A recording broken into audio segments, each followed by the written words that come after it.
Video शुरू करने से पहले चैनल को सब्सक्राइब करना न भूलें और हाँ, बेल आइकन भी प्रेस करें। नमस्कार, मैं सुनील वर्मा ध्येय आईएएस टीम की ओर से आपका स्वागत करता हूं ध्येय टीवी पर। हम बात करेंगे डेली करंट अफेयर्स के अपने प्रोग्राम पर, जैसा कि हम प्रतिदिन करते आए हैं। इस वीडियो में हम बात करेंगे 25 जून 1975 की रात में लगाए गए राष्ट्रीय आपातकाल अर्थात नेशनल इमरजेंसी के विषय में समझने का प्रयास करेंगे कि राष्ट्रीय आपातकाल क्यों लगाया गया था, उस समय की परिस्थितियां क्या थीं और क्यों इसको भारतीय इतिहास और भारतीय डेमोक्रेसी के पॉइंट ऑफ व्यू से एक काला वक्त माना जाता है। आइए इसको थोड़ा समझते हैं, कुछ बेसिक चीजों को समझते हुए हम आगे बढ़ेंगे। सबसे पहले जो एक शब्द है इमरजेंसी अर्थात आपातकाल, इसको समझ लीजिए। भारतीय संविधान में ऐसी स्थिति को आपातकाल के रूप में इंडिकेट किया गया है जब देश के सामने कोई ऐसी आंतरिक या बाहरी स्थिति उत्पन्न हो जाए, कोई ऐसा खतरा उत्पन्न हो जाए जिससे हमारे देश की एकता, अखंडता और सुरक्षा पर खतरा उत्पन्न हो जाए। दूसरे शब्दों में, अगर हमारे देश के ऊपर कोई हमला होने वाला है, कोई देश के अंदर सशस्त्र विद्रोह होने वाला है, किसी दुश्मन देश के द्वारा हमारे देश को प्रभावित करने की कोई रणनीति अपनाई जा रही है, कोई कार्य किया जा रहा है, तो ऐसी स्थिति में तुरंत निर्णय लेना होता है और इसी कंडीशन को कहा गया है इमरजेंसी। इमरजेंसी का मतलब कि जब देश में ऐसी संकट की स्थिति उत्पन्न हो गई है जिसको टाला नहीं जा सकता और इस समय कठोर निर्णय लेने की आवश्यकता है। और यह जो कठोर निर्णय इसलिए लिया जाता है ताकि केंद्र सरकार जो कि हमारे यहाँ है वो मजबूत हो सके और मजबूत होकर देश के सामने जो संकट उत्पन्न हुआ है उसको टाल सके।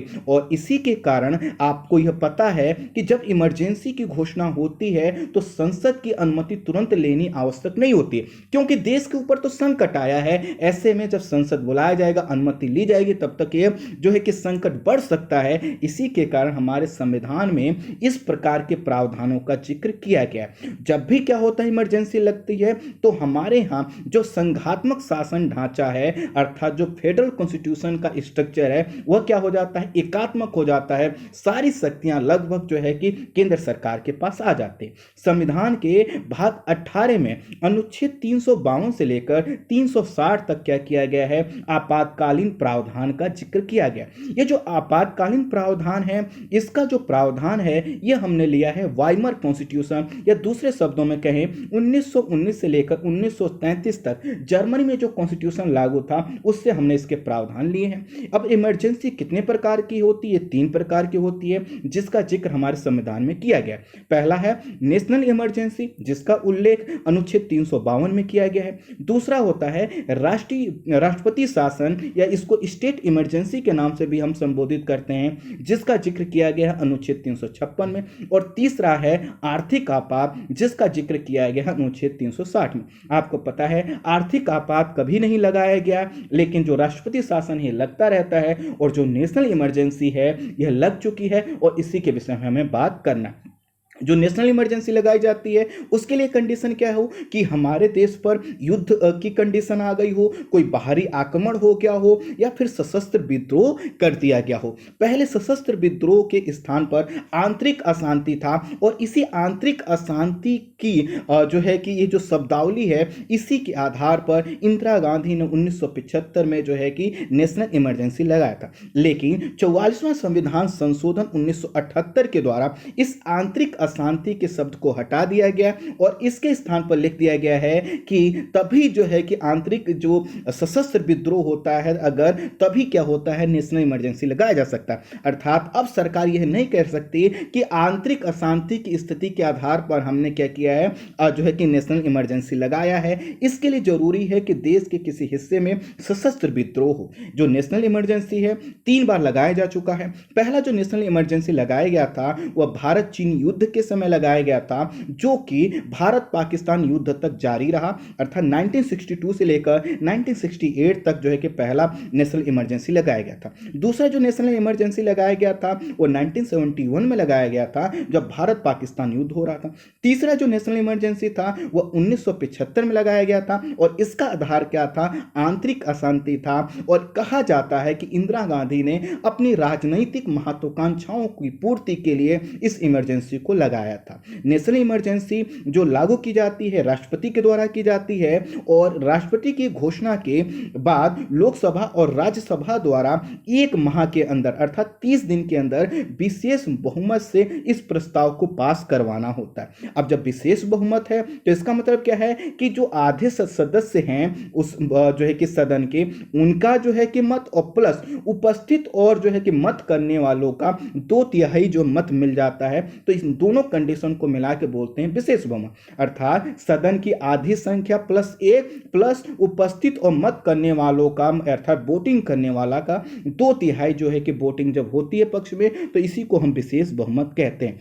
पहले जो है कि यह जो 1 माह में जो अनुमति लेनी होती है लोकसभा और राज्यसभा से, इसके लिए 2 माह का समय दिया गया था, लेकिन 44 कॉन्स्टिट्यूशनल अमेंडमेंट अर्थात 44वें संविधान संशोधन के द्वारा इसको 1 माह कर दिया गया।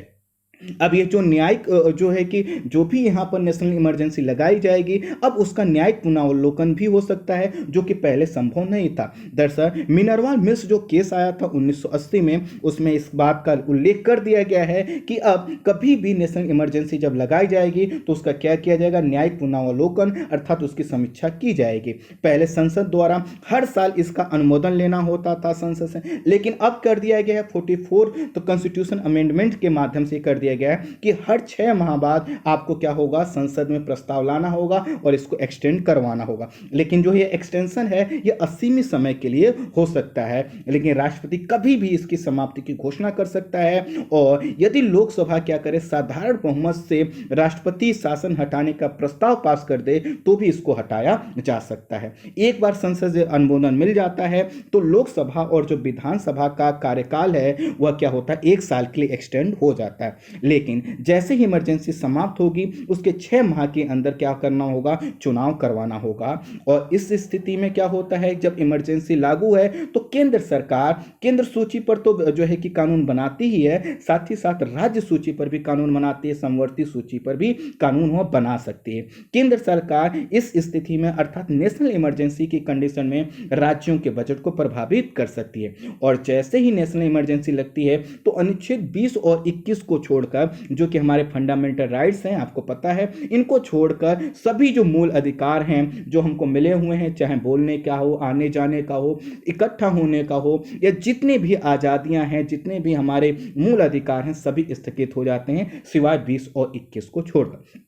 अब हम समझते हैं कि आखिर 1975 की इमरजेंसी की क्या कंडीशन, जितनी चीजें हमने बताई हैं सभी का जिक्र होगा, सभी को जोड़कर आप समझने का प्रयास करिएगा। तो भारतीय राजनीति और लोकतंत्र के लिहाज से यह जो 1975 की इमरजेंसी जो लगाई गई थी, इसको सबसे कठिन समय में रखा जाता है। अर्थात जब भी आप इंडियन डेमोक्रेसी का मूल्यांकन करते हैं उसमें कुछ ऐसे चरण आते हैं जब लगता है कि इस समय यह कंडीशन नहीं होनी चाहिए थी, उसमें ही इस इमरजेंसी को शामिल किया जाता है। हुआ क्या था कि 25 जून 1975 की आधी रात को प्रधानमंत्री इंदिरा गांधी के कहने पर उस समय के राष्ट्रपति फखरुद्दीन अली अहमद ने अनुच्छेद 352 के अधीन आपातकाल की घोषणा की थी, जैसा कि संविधान में उल्लेख है। यह जो आपातकाल है यह 25 जून 1975 से 21 मार्च 1977 तक अर्थात लगभग 21 माह तक यह जारी रहा था। अब इसका जो बैकग्राउंड है वह समझ लीजिए कि आखिर यह इमरजेंसी लगाई क्यों गई थी। तो हुआ क्या था, 1971 का जो लोकसभा चुनाव हुआ था तो उस समय इंदिरा गांधी ने रायबरेली से चुनाव लड़ा था, और इनके सामने जो एक प्रमुख प्रतिद्वंदी थे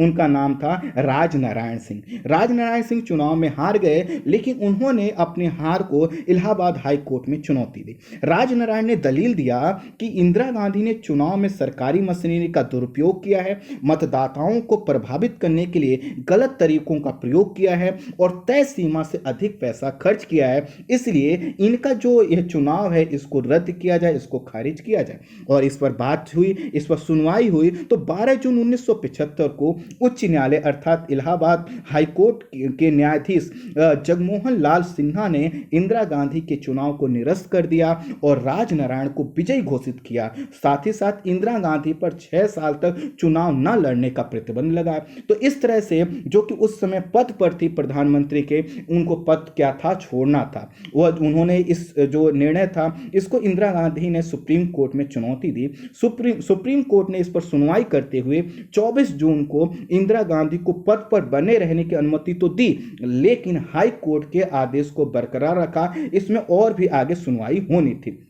इस समय एक जो है कि एक कंडीशन थी, इस तरह से इनके ऊपर एक तरह से जो पद का खतरा था वह बना हुआ था, लेकिन इसके अलावा कई अन्य चीजें जो है कि देश में चल रही थी, जिसमें से एक प्रमुख घटनाक्रम था वह था इस समय जयप्रकाश नारायण के नेतृत्व में उत्तर भारत में स्टूडेंट आंदोलन चल रहा था, जिसका प्रमुख केंद्र बना हुआ था बिहार और उत्तर प्रदेश। इसी प्रकार का एक जो है कि स्टूडेंट आंदोलन गुजरात में चल रहा था, जिसका नाम था नव निर्माण आंदोलन। इस आंदोलन से गुजरात की सरकार, जो गुजरात विधानसभा की सरकार थी कांग्रेस की, वह गिर गई, और इसी तरह से जो बिहार की विधानसभा थी उसको भी भंग करना पड़ा। और 1974-75 में, अर्थात इस समय जब यहां पर सुनवाई हो रही है इलाहाबाद हाई कोर्ट और सुप्रीम कोर्ट में, इस समय तक जयप्रकाश नारायण ने कई बड़ी बड़ी रैलियां की और देश के मुद्दों पर बात की, और इनके पीछे जो है कि लाखों स्टूडेंट का हुजूम था। एक तरह से देखा जाए तो विपक्ष जो है काफी ज्यादा हमलावर था। मुलायम सिंह, लालू यादव, नीतीश कुमार जैसे नेता इसी समय उभर कर सामने आए थे। जब 25 जून को यह जो कि सुप्रीम कोर्ट में यह बात हुई, तो उसी समय की वह प्रधानमंत्री पद पर रह सकती हैं, लेकिन जो है कि इलाहाबाद हाई कोर्ट के फैसले को सुप्रीम कोर्ट ने नहीं बदला। तो 25 जून 1975 को जयप्रकाश नारायण ने सुबह घोषणा किया कि इंदिरा गांधी के इस्तीफा देने तक वह देश भर में रोजाना विरोध प्रदर्शन करेंगे। जयप्रकाश नारायण अकेले नहीं थे, मोरारजी देसाई जैसे बड़े बड़े नेता उनके साथ थे। अब इसी सब चीजों को देखते हुए 25 जून 1975 को इंदिरा गांधी ने पश्चिम बंगाल के मुख्यमंत्री, जिनका नाम सिद्धार्थ शंकर रॉय था, उनको एक सफदरजंग आवास पर बुलाया, जो कि प्रधानमंत्री आवास है, और यहां पर बुलाया। उस समय जो पश्चिम बंगाल के मुख्यमंत्री थे दिल्ली में ही थे, उनको बुलाया, और उनके साथ जो है कि इस समय की जो परिस्थितियां थी उनका इस विषय में उन्होंने बातचीत की। जो है इंदिरा गांधी ने मुख्यमंत्री को बताया कि देश में इस समय अव्यवस्था फैल रही है, 2 विधानसभाएं भंग हो चुकी हैं, विपक्ष की मांग की कोई अंत नहीं है, इसलिए हमें कड़े फैसले लेने होंगे।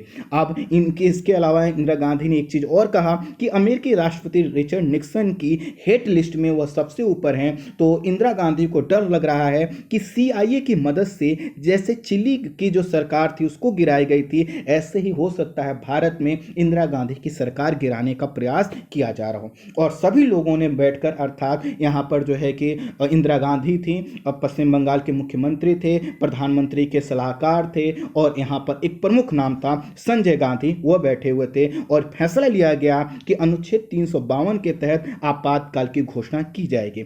अब इसके लिए राष्ट्रपति से जो है कि यह कहा जाएगा, यह निर्णय लिया गया बैठक में, अर्थात राष्ट्रपति के पास अभी ये लोग नहीं पहुंचे, उससे पहले इन लोगों ने निर्णय लिया कि हम राष्ट्रपति से यह कहेंगे कि मंत्रिमंडल की बैठक बुलाने का पर्याप्त समय नहीं है, और इसलिए तुरंत घोषणा की जाए। शाम को प्रधानमंत्री और सिद्धार्थ शंकर रॉय, अर्थात पश्चिम बंगाल के मुख्यमंत्री, राष्ट्रपति के पास गए और उन्हें समझाया तो कि ये परिस्थितियां क्या क्या हैं। राष्ट्रपति ने भी कागज भेजने के लिए कहा, और 25 जून की रात 11:45 पर आपातकाल की उद्घोषणा कर दी गई। और जब उद्घोषणा की गई तो मंत्रिमंडल के सदस्यों को भी इसकी जानकारी नहीं थी। मंत्रिमंडल के सदस्यों को सुबह 5 बजे फोन किया गया और कहा गया कि 1 घंटे बाद सुबह 6 बजे है मीटिंग है। संजय गांधी उन लोगों की लिस्ट में थे।